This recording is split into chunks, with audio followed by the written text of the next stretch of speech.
এই যে ছোট ছোট বিষয়গুলো নিয়ে আপনি মন খারাপ করছেন, এই খারাপ লাগাগুলো একদিন মোটেও থাকবে না।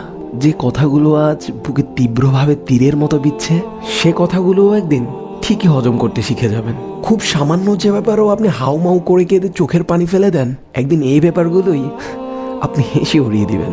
এই যে রোজ ক্ষতর পর ক্ষত জমছে আপনার অন্তরে, একদিন এই ক্ষতগুলো সেরে যাবে। নিজেকে নিজে বুঝাতে না পারার যে যন্ত্রণা, একদিন তাও কেটে যাবে ইনশাআল্লাহ।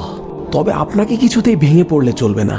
রবের উপর বিশ্বাস রাখতে হবে, যিনি সবসময় আপনার সাথেই থাকেন, আপনাকে ভালোবাসেন। তিনিই দেখেন আপনার দুঃখগুলো এবং আপনার কষ্টগুলো তিনিই বুঝেন। যার ডিকশনারিতে অসম্ভব অর্থে কোনো শব্দই নেই, তিনিই পারেন আপনার সকল দুঃখের অবসান ঘটিয়ে আপনাকে আনন্দের জোয়ারে ভাসাতে।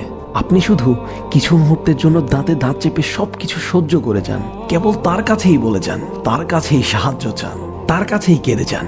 ওয়াল্লাহি তিনি আপনাকে নিরাশ করবেন না, কেননা তিনি তো নিজেই কোরআনে বলেছেন, আউযু বিল্লাহি মিনাশ শাইতানির রাজিম, ইন্নাল্লাহা মাআস সাবিরিন। নিশ্চয় আল্লাহ ধৈর্যশীলদের সাথে আছেন।